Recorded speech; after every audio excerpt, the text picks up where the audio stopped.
고집을 버리고 진리를 따르라. 기도하겠습니다. 하나님, 오늘도 우리가 주님의 마음을 알기 원합니다. 순서대로 주어지는 본문 앞에서 우리 각자에게 말씀하여 주시고, 하나님, 우리의 머리만이 아니라 영이 채워지는 시간으로 사용하여 주시옵소서.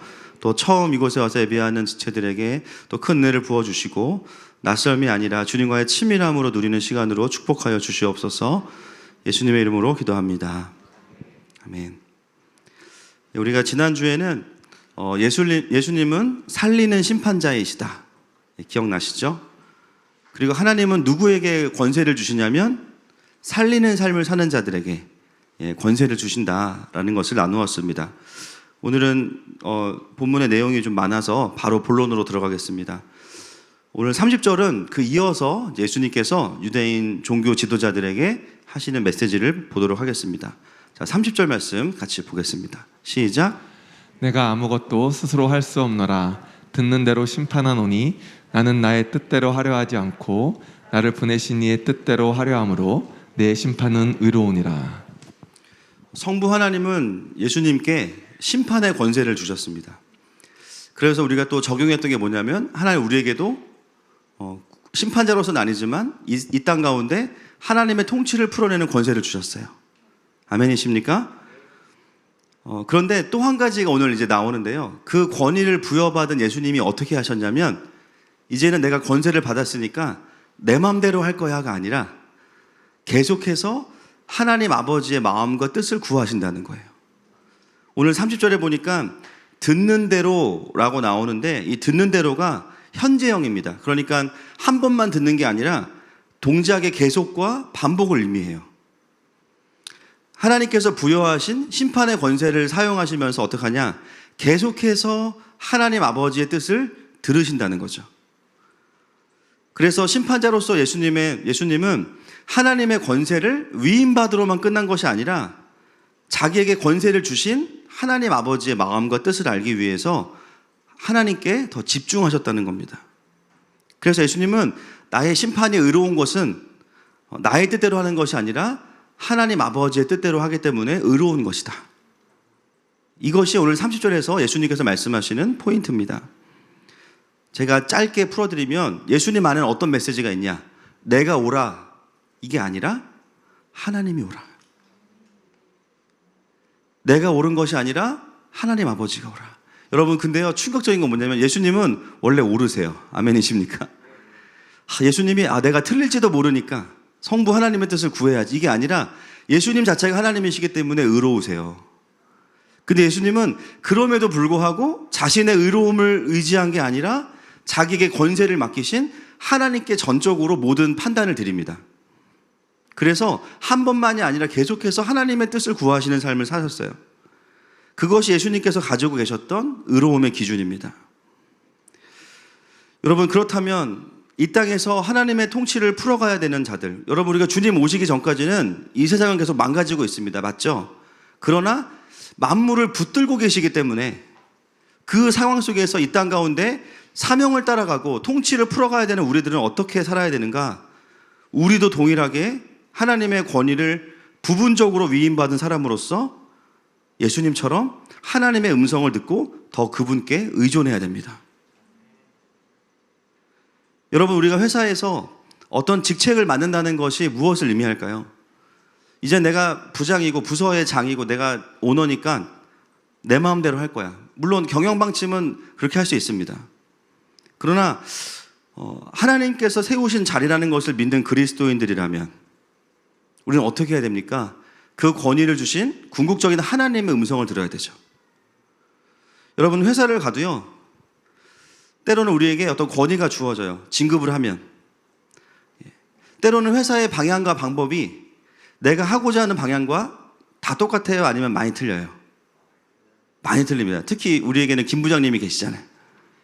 그 김 부장님이 여기도 계시고 저기도 계시고 한 부서 안에서도 쉽지 않아요. 그런데 결론적으로 우리가 어떻게 하냐면 회사의 방침을 따를 수밖에 없어요. 왜이죠? 월급을 그분들이 주니까. 어쩔 수 없이 그분들을 따라갈 수밖에 없어요. 여러분, 그러나 하나님의 나라는 다릅니다. 하나님의 나라는요, 완전히 의로우신 하나님께서 탑리더이십니다. 그 완전히 의로우신 그분께서 우리에게 권위와 권세를 주셨어요. 우리가 회사 생활을 하면서도 동의 안 되는 것도 따라가는 마당에 더더욱 의로우신 하나님께서 나에게 권세를 주셨다면 우리는 어떻게 해야 됩니까? 나의 모든 판단을 그분께 맡겨야 됩니다.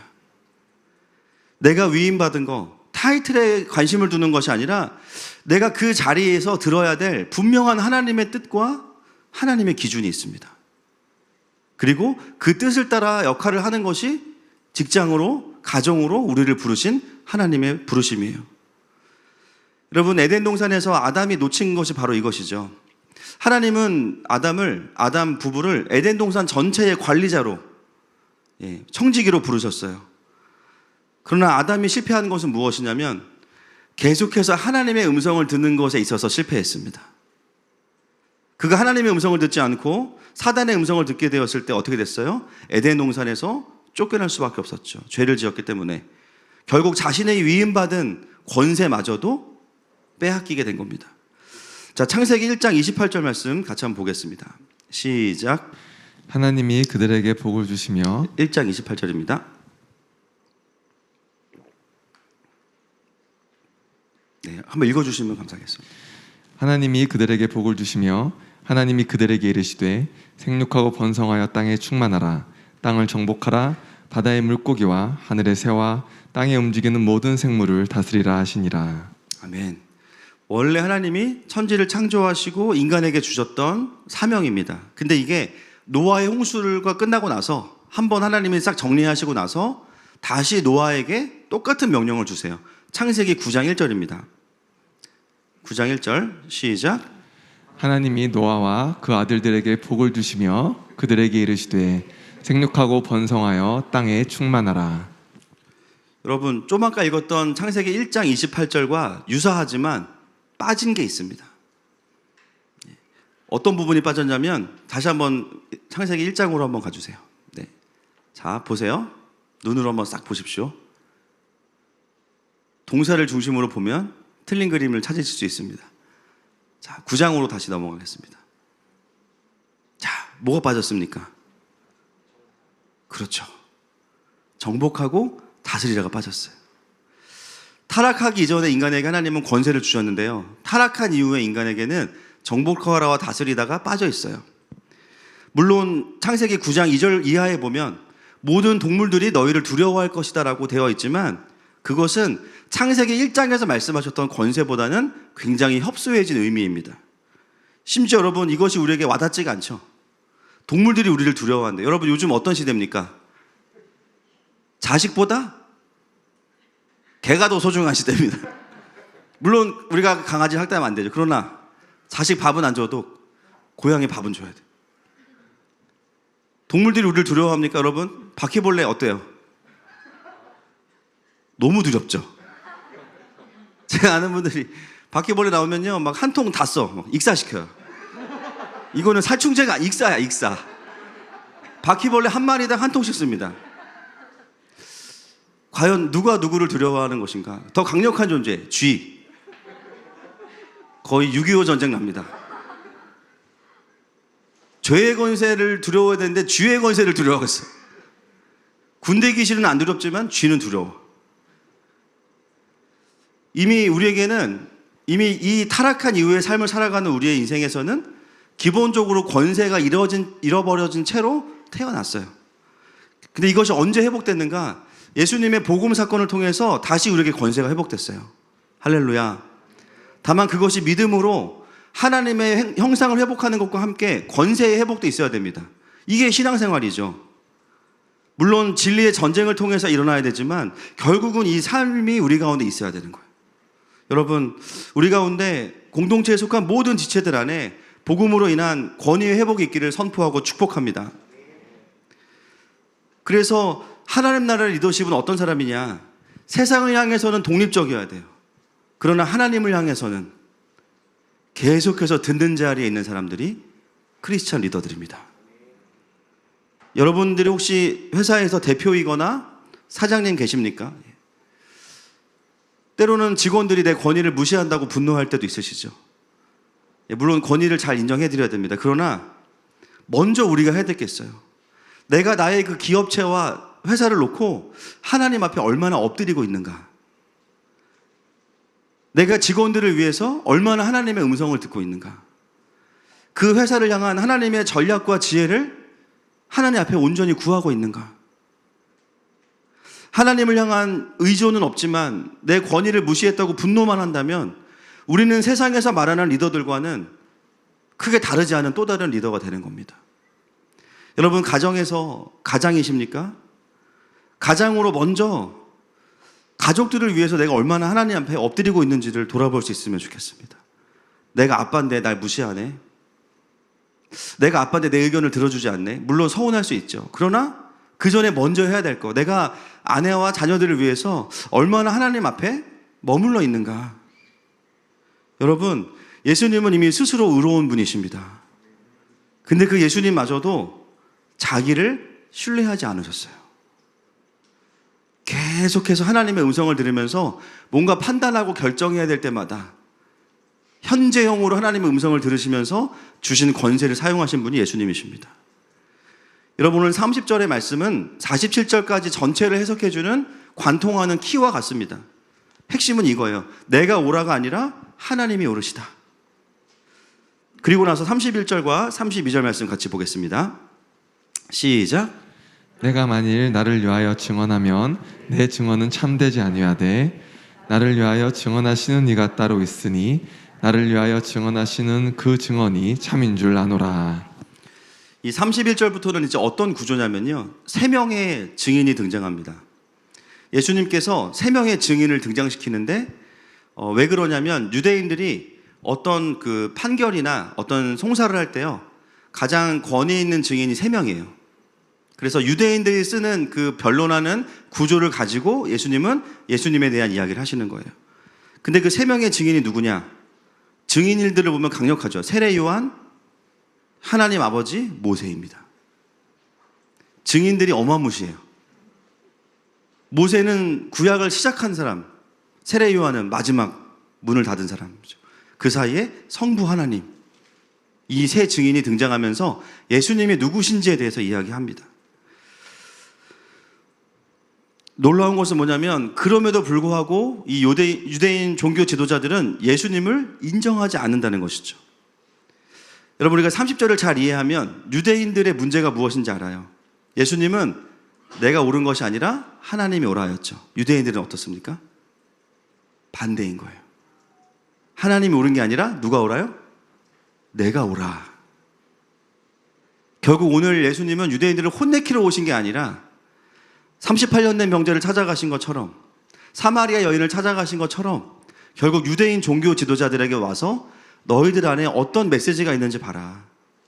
그들 안에는 하나님이 오르시다가 아니라 내가 오라 라는 메시지가 너무 강력하게 있는 거죠. 이것을 우리가 뭐라고 부르냐면, 따라합시다. 진리가 아니라 고집이에요. 고집스러운 유대인 종교 지도자들에게 오셔서 그들의 그 고집의 근본이 무엇인지를 예수님은 이 증인들을 통해서 말씀하시고 점점 찾아가고 계신 겁니다. 자, 33절 말씀 보겠습니다. 시작. 너희가 요한에게 사람을 보내매 요한이 진리에 대하여 증언하였느니라. 자, 여러분, 이게 무슨 말일까요? 너희가 요한에게 사람을 보냈는데 요한이 진리에 대하여 증언하였다. 요한복음 1장 19절 말씀 보겠습니다. 시작. 유대인들이 예루살렘에서 제사장들과 레위인들을 요한에게 보내어 내가 누구냐 물을 때에 요한의 증언이 이러하니라. 네, 여기서 알 수 있는 게 있죠. 지금 예수님께 온 사람들은 어떤 사람들입니까? 이미 세례 요한에게 갔던 사람들이에요. 가서 물어본 사람들이에요. 너가 메시아냐? 그때 세례 요한이 뭐라 그랬습니까? 나는 메시아가 아니다. 내 뒤에 오시는 분이 계신다. 이미 과거에 세례 요한에게 가서 그가 메시아인지를 확인했고, 또 유대인들은 기본적으로 세례 요한의 권위에 대한 인정이 있어요.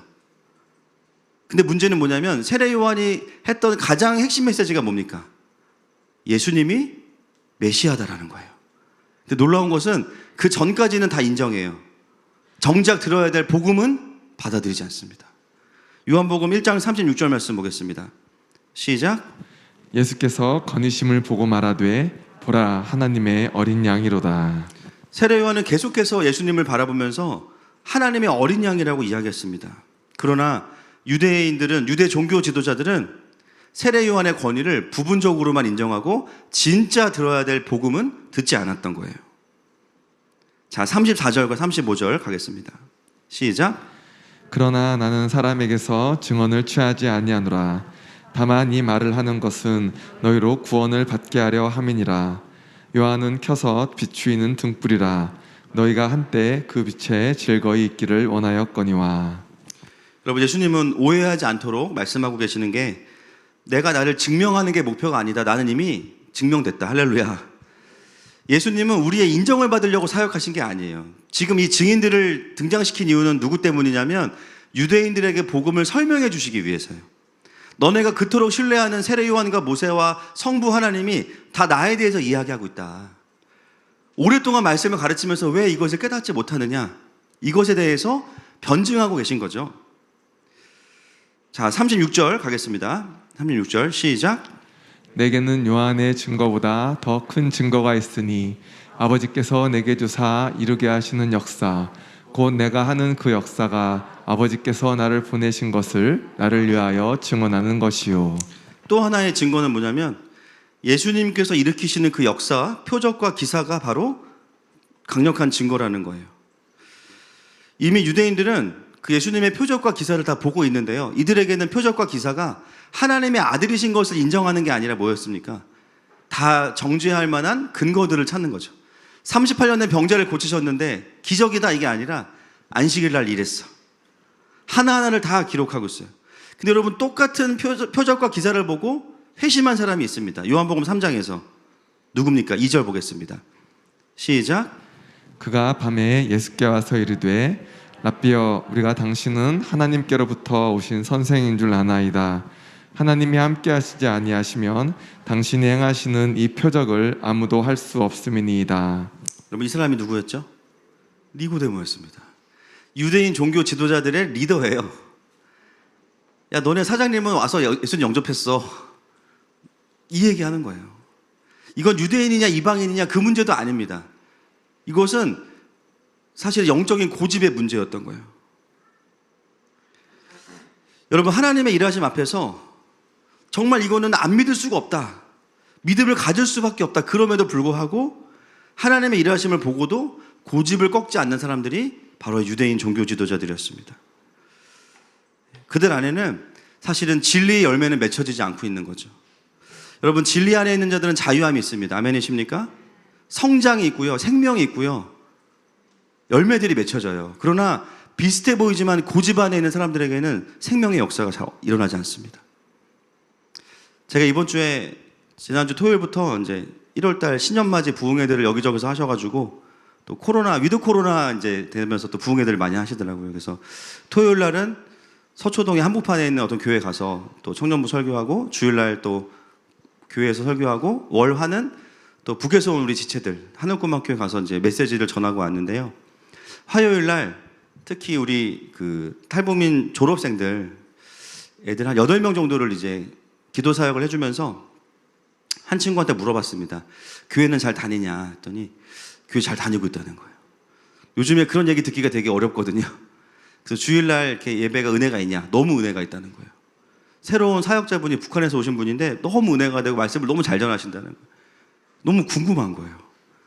누군지 물어봤어요. 여러분들이 아시는 분이에요. 누굴까요? 임바울 강사님인 거예요. 서초동 S교회 다니고 있었다고. 원래는 반성학교로 오셨는데 청년부까지 맡으셨는데 말씀을 너무 잘 전하신다는 거예요. 제가 속으로 우리 막내였어 이렇게 말하고 싶었는데 이제 또 올해 목사님 되시니까 또 사회적 소셜 포지션이 있잖아요. 또 그래가지고 우리 교회에서 작년까지 있다가 너무 사역 잘하고 이제 갔다. 근데 참 그 얘기를 들으니까 어떤 느낌이냐면 내 자식인데 난지 모르고 누가 칭찬해주는 느낌인 거예요. 돌아보면 와, 지난 몇 년 동안 우리 민바울 강사님 와서 1년 동안 아무것도 안 시켰거든요. 너무 힘들어했어요, 사실은. 왜냐면 다이나믹한 사람인데 사역을 안 주니까. 예배만 드려라 그러니까 막 미칠라 그러더라고. 그리고 이제 2년째부터 가장 힘들어하는 이제 자막 넘기는 사역을. 주님 사랑해요, 누님 사랑해요 이렇게 되면서 오타 하나가 막 엄청난 메시지를 왔다 갔다 해요. 만 백성 막 이런 거 있잖아요, 그렇죠? 예수는 중 막 이런 거 있지 않습니까?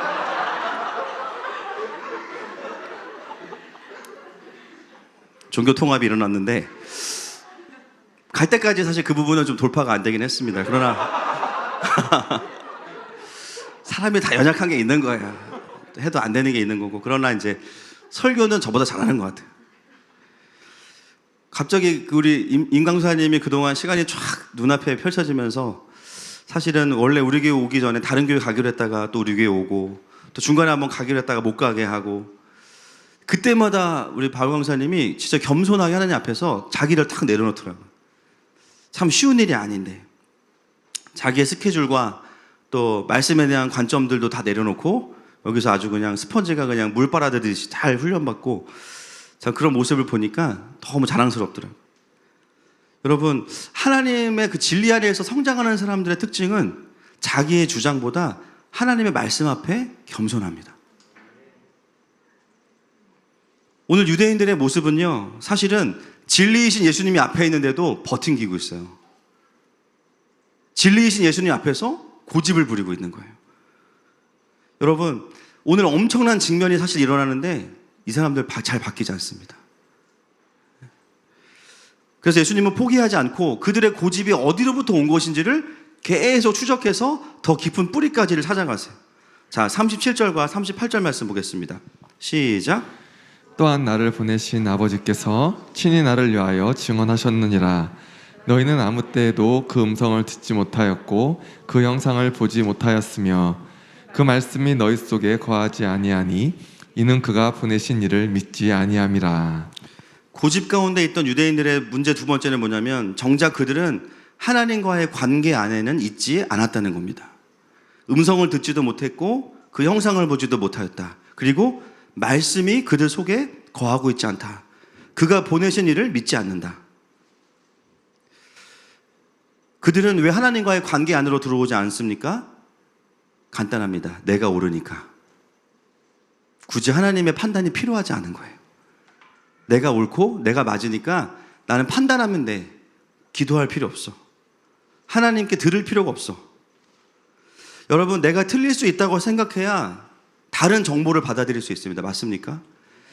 이 세상을 살아가면서 내가 보는 게 다가 아니라고 느껴야 하나님의 관점을 받아들일 수가 있어요.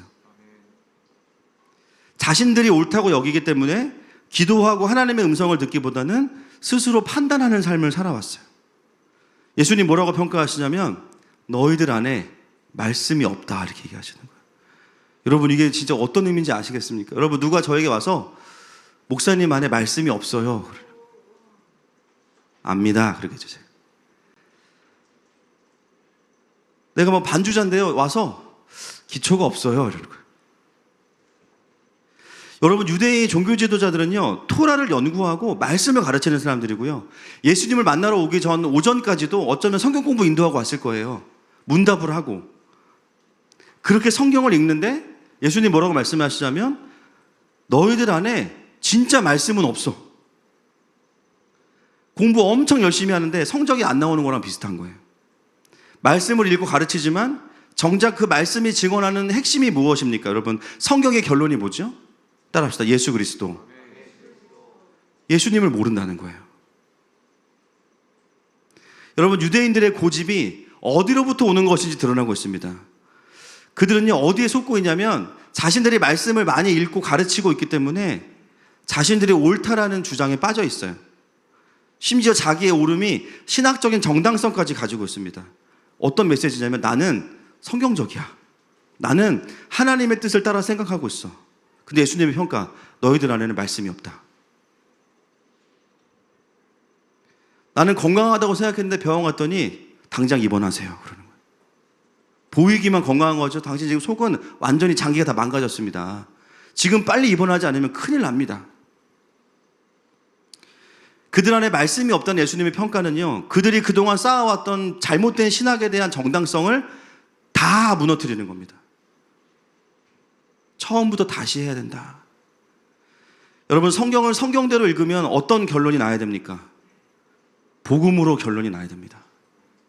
동의하십니까? 복음과 하나님 나라로 결론이 나야 돼요.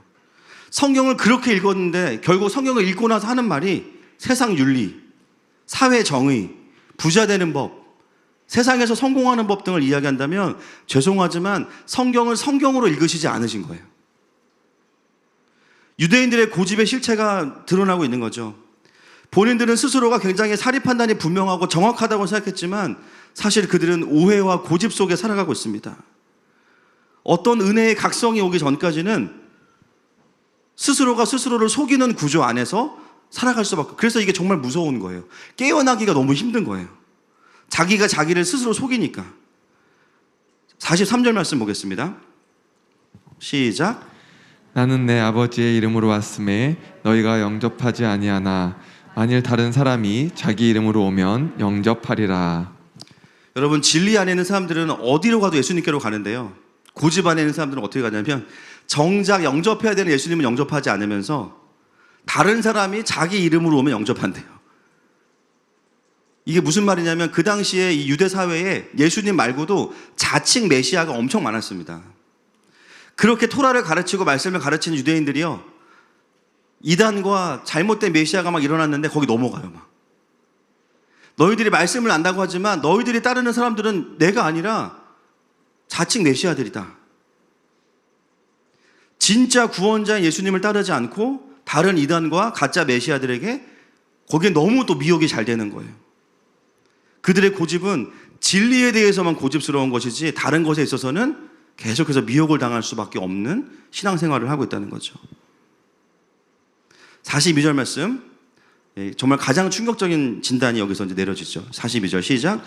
다만 하나님을 사랑하는 것이 너희 속에 없음을 알았노라. 그들이 하나님을 사랑하지 않는다는 겁니다. 여러분, 누가 저에게 와서 목사님 하나님 사랑하지 않으시는 것 같아요. 와, 살 수 있을까? 사역을 할 수가 없겠죠. 그러면 하나님을 사랑하지 않으면 할 수가 없으니까. 그거는 목사만이 아니라 그리스도인 자체가 그런 거 아닙니까? 여러분, 지금 이 평가를 누가 듣고 있냐면 유대인 종교 지도자들입니다. 평생을 말씀 안에 살아왔고 평생을 하나님을 경외한다고 살아왔고 그들이 안식일을 지키고 규칙을 지켰던 그 이유가 뭐냐면 하나님을 사랑한다고 생각했기 때문이에요. 그런데 그들을 향해서 예수님이 뭐라고 말씀하면 너는 날 사랑하지 않아. 그럼 그동안 내가 해왔던 건 뭐지? 44절 말씀 보겠습니다. 시작. 너희가 서로 영광을 취하고 유일하신 하나님께로부터 오는 영광은 구하지 아니하니 어찌 나를 믿을 수 있느냐. 서로가 자신의 영광을 취하면서 왔다는 거예요. 그들의 삶은 하나님으로부터 영광을 구하지 않고 자기의 영광을 서로 취하면서 거기에 하나님이라는 명분을 가지고만 살아왔다는 겁니다. 그러니까 그들이 어떻게 돼요? 정작 반응해야 되는 예수님께 반응하지 않고 자기가 옳다고 여기면서 말씀조차도 왜곡시키고 예수님을 정죄하고 하나님 나라의 반대편에서 하나님 나라를 대적하는 방향으로 살아가고 있어요. 왜냐하면 하나님을 사랑하지 않았기 때문에. 이들은 충격일 겁니다. 여러분, 하나님을 사랑하지 않는 것은 결국은 뭐냐면 나를 사랑하는 거예요. 그들의 고집은 어디로부터 온 것이냐? 자기를 사랑하는 것으로부터 온 겁니다. 그 고집을 성경은 뭐라 그러냐면 완고하다라고 이야기하는데요. 사무엘상 15장 23절 말씀 보겠습니다. 시작. 이는 거역하는 것은 점치는 죄와 같고 완고한 것은 사신 우상에게 절하는 죄와 같음이라. 왕이 여호와의 말씀을 버렸으므로 여호와께서도 왕을 버려 왕이 되지 못하게 하셨나이다 하니. 이 완고하다가 고집을 부리던데 진리를 지키는 게 아니라 진리의 확신 안에 거하는 게 아니라 나를 주장하는 거. 하나님의 오르심이 아니라 나의 오름을 강요하는 거. 그게 고집이죠. 그것의 영적인 본질은 뭐냐면 우상 숭배라는 거예요. 근데 그 우상은 바알과 아세라가 아니라 나예요, 나. 여러분, 고집은 그런 분들 많아요. 저는 차씨는 고집이 세다. 예를 들면. 근데 들어보면 다 각자가 고집이 있대요. 최씨 고집, 한씨 고집, 박씨 고집. 고집 없는 사람이 누가 있을까요? 오늘 여기서 말하는 고집은 성향이나 그런 게 아닙니다. 영적인 문제인 거예요. 그 고집의 가장 영적인 뿌리가 뭐냐? 우상숭배예요. 하나님이 아니라 나를 사랑하는 우상숭배. 교회를 그렇게 오래 다니고 성경을 그렇게 보고 수많은 교회 사역들을 감당했는데 충격적인 평가. 내 안에 고집과 완고함이 있다는 거. 하나님을 사랑하는 마음도 있지만 어떤 마음이 있냐면 여전히 내가 옳아. 근데 그 마음의 근본은 뭐냐면 나를 사랑하는 거예요.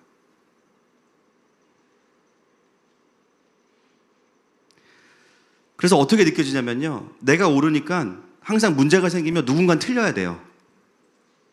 내 주변 사람 다 틀려야 되는 거예요. 그 중에 누가 틀려야 돼요? 하나님이 틀려야 되는 거예요. 그래야 이게 정당성이 생기는 거예요. 근데 문제는 뭐냐면 자기는 그걸 진리라고 생각해. 근데 문제는 진리가 있으면 생명이 있어요. 생명이 없어. 내 주변 사람들의 목을 조르고 나 때문에 누군가는 눌리고 묶이고 매여요. 여러분, 그거는 진리의 특성이 아닙니다. 고집과 고집으로부터 나오는 열매가 사람들을 죽이는 거예요. 나는 내가 옳다고 생각하고 성경적이라고 생각하는데 왜 성령 충만하지 않을까? 왜 하나님의 역사가 나에겐 일어나지 않을까? 왜 뭔가 충만한 신앙생활이 아닐까? 내가 나를 숭배하고 있다는 생각을 전혀 해보지 못한 채로 그저 사회 문제, 다른 사람의 문제, 부모님의 문제, 심지어 하나님에 대한 원망. 왜 하나님 나는 다스려 주시지 않으십니까? 내 존재가 우상을 숭배하고 있잖아요. 나를 사랑하는데. 머리로는 하나님을 사랑합니다, 갈망합니다 하지만 존재는 하나님을 거절하기 때문에 주님이 완전히 오실 수는 없는 거예요. 인격적이시니까. 영적인 갈망과 존재가 가지고 있는 메시지의 갭이 너무 큰 거죠. 여러분, 진리를 따라가는 삶에는요, 자유함이 있습니다. 하나님 앞에서 잘 움직여져요, 그 사람들은. 그러나 고집을 붙잡는 사람들에겐 자유함이 없어요. 묶임과 매임이 있습니다. 늘 하나님의 부르심과 뭔가 충돌이 자주 발생하죠. 근데 나는 어떻게 속냐면 나는 진리를 붙잡고 있어. 진리의 열매와 특성은 삶에 아무것도 드러나지 않는데. 오늘 그런 모습을 갖고 있는 자들이 유대인 종교 지도자들이었습니다. 요한복음 5장 45절부터 47절 보겠습니다. 시작. 내가 너희를 아버지께 고발할까 생각하지 말라. 너희를 고발하는 이가 있으니 곧 너희가 바라는 자 모세니라. 모세를 믿었더라면 또 나를 믿었으리니 이는 그가 내게 대하여 기록하였음이라. 그러나 그의 글도 믿지 아니하거든 어찌 내 말을 믿겠느냐 하시니라. 예수님은 한 번 더 확실히 말씀하시는 게 이 직면이 너희들을 고발하는 게 아니다. 너희들이 믿고 있는 대로 믿으면 나를 믿을 수밖에 없는 거야. 어느 순간 너희가 길을 잘못 들었어. 그 길을 다시 고쳐주시는 거예요. 그러면서 마지막 증인인 모세를 등장시키시죠. 그들이 그토록 마르고 닳도록 외우고 가르치는 구약의 오경을 기록한 모세. 그 모세가 그 선지자라고 하면서 나를 증언하고 있어. 여전히 너희는 그럼에도 불구하고 나에게 오지 않고 있다.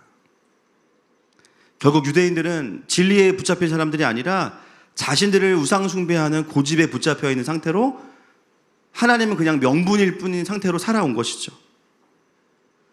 그들은 말끝마다 하나님을 인용하고 심지어 자신들은 하나님을 사랑한다고 이야기해요. 그러나 결국 그들은 자신을 사랑한 것입니다. 그리고 예수님은 그들에게 진리 안에 있는 것은 그런 것이 아니다라고 말씀해 주시는 거예요. 여러분, 유대인 종교 지도자들은요, 말은 신본주의라고 말하지만 철저한 인본주의자들인 거예요. 자기의 의와 노력과 힘으로 살아가는 사람들. 성경을 읽지만 하나님을 찾고 하나님의 음성을 듣기 위해 사는 것이 아니라 자신의 입장을 지지하기 위한 논증을 찾아내요.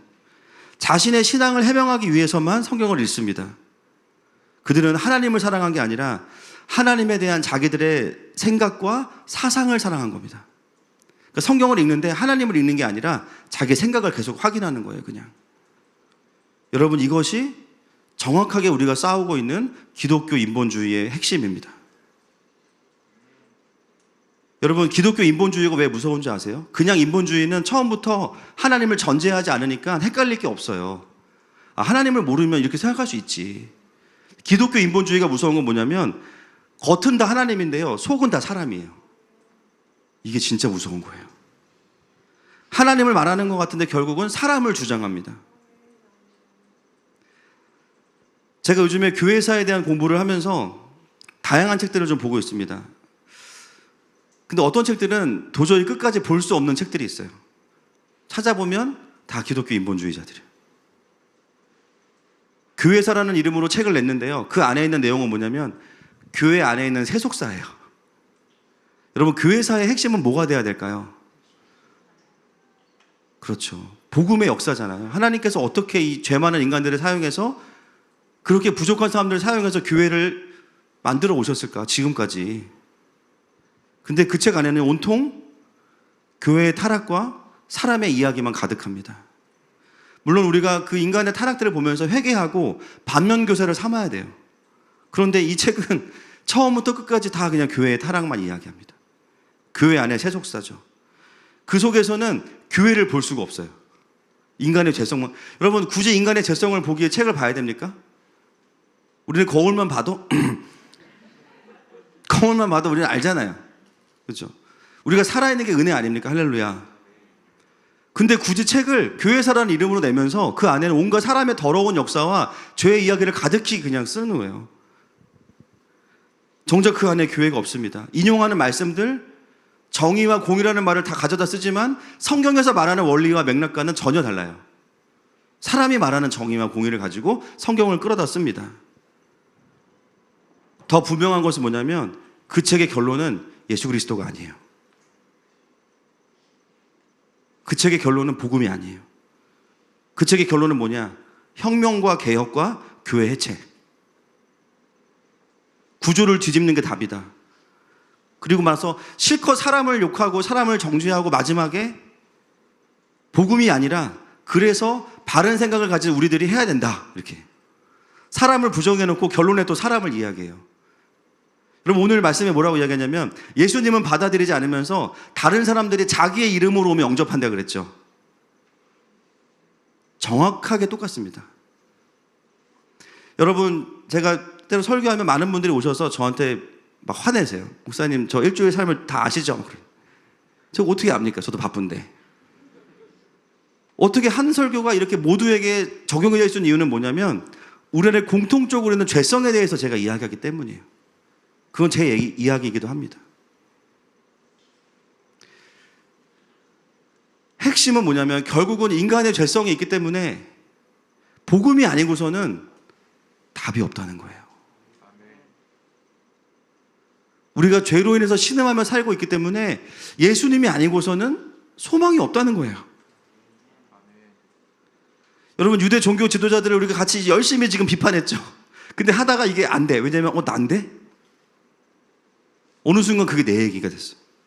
왜죠? 우리와 똑같은 죄성을 공유하고 있기 때문입니다. 여러분, 결론이 복음이 아니라면 어떤 이론이건 그리스도를 대적하여 높아진 것입니다. 우리의 부르심 뭐냐? 사로잡아서 그리스도께 복종시켜야 돼요. 하나님을 이야기하는 어떤 책도 어떤 이론도 사람으로 결론이 나게 해서는 안 됩니다. 제가 그 책을 보다가 저 웬만하면 끝까지 읽어주거든요. 중간에 멈췄어요. 중세시대 때 멈췄어요. 너무 화가 나가지고. 목사 이전에 한 사람의 크리스찬 지성인으로서 도저히 이 책을 따라갈 수가 없는 거예요. 가장 찾기 힘든 건 뭐냐면 이 책이 잘 팔리는 책이란 말이에요. 교회에 상처받고 교회에 와서 교회가 아니라 죄인에게 상처받은 사람들이 이 책을 보면서 얼마나 많이 미혹당하겠습니까? 그게 교회가 아닌데 그 상처와 분노의 사람들을 또 묶어두는 책인 거예요. 그것 때문에 너무 마음이 어려운 거예요. 새벽 2시에 괜히 애꿎은 아내한테 이불 빨래 개고 있는데 화내고 막 너무 열받아가지고 비빔면 2개 끓여 먹었습니다. 3개네요, 3개. 여러분, 얼마나 이 기독교 인본주의가 지금 교회 안으로 깊이 들어와 있는지 몰라요. 근데 문제는 뭐냐면 자각증상이 없어요. 결론을 사람으로 내고 결론을 어떤 이론으로 내고 결론을 시스템으로 내고 있으면서 복음으로 결론 내지 않으면서 마치 이것이 우리를 새롭게 할 것처럼. 여러분, 교회 개혁은 복음으로만 가능합니다. 한 심령에 살아나는 것은 말씀으로만 가능합니다. 그것을 말하지 않는 모든 것은 그리스도가 아닌 거예요. 속으면 안 됩니다. 얼마나 많은 이 미혹들이 들어와서 수많은 교회들을 무너뜨리고 있는지 모릅니다. 여러분, 복음에 붙잡히지 않으면 아무리 유명한 목사여도 그냥 죄인인 겁니다.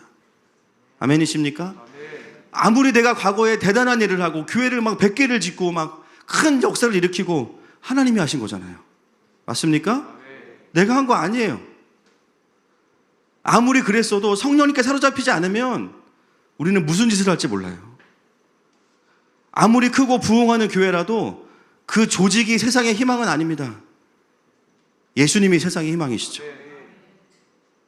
하늘마음교회도 예수님이 없으면 하늘막음교회가 됩니다. 맞습니까? 하늘을 막으면 큰일 납니다. 교회를 개혁하자고 하면서 자신들을 주목하게 하는 미혹들을 경계하셔야 돼요. 특정한 그룹이나 세력이 할 수 있는 게 아닙니다. 설령 그런 일이 벌어진다고 하더라도 예수님께 잡혀있는 사람들인 거예요. 여러분, 우리도 다르지 않을 거예요. 인정하십니까? 우리도 어떻게 될지 몰라요. 차 목사도 뭐 지금도 왔다 갔다 하지만 어떻게 될지 몰라요. 저보고 오시는 분 아무도 없으시지만 정말 말씀을 읽으면서 진짜 성경에 말하는 바를 말하지 못하고 복음으로 결론나지 못하면 여러분 거기서 돌아서셔야 됩니다. 우리가 인본주의라는 거를 너무 좁게 생각하죠. 하나님의 음성보다 내 판단이 앞서는 순간 그냥 인본주의예요. 누구나 마찬가지입니다. 여러분, 우리가 판단하고 보여지는 게 다가 아니라 여전히 그 위에 하나님이 계십니다. 문제 해결도 내가 할 수 있는 게 아니에요. 누구에게 소망이 있는가? 그 문제들을 가지고 하나님 앞에 나아가는 사람들. 계속해서 현재형으로 그분의 음성을 듣는 자들에게 소망이 있어요. 이 유대의 종교 지도자들이 멀리 있는 것이 아니라 결국은 내 안에 있습니다. 여러분, 오늘 예배를 마치고 돌아가시면서 한 가지만 기억하시면 돼요. 내가 옳은 게 아니라 하나님이 옳으시다. 이 시간 함께 우리 주님 앞에 나아갔으면 좋겠습니다. 여러분, 우리는 인본주의 유대인들이 아니라 그리스도인입니다. 오늘 하나님 우리에게 내 안의 고집은 성향이 아니라 우상숭배라고 말씀하세요. 하나님이 아닌 나를 사랑하는 것. 그래서 나의 옳음을 내려놓지 못해서 틀린 줄 알면서도 계속 밀고 나가는 것. 그 끝에는 생명이 없어요. 오늘 그 주님 앞에 우리의 마음과 자존심들을 내려놓고 우리를 자유케 하시는 주님 앞에 이 시간에 함께 나아가십시다.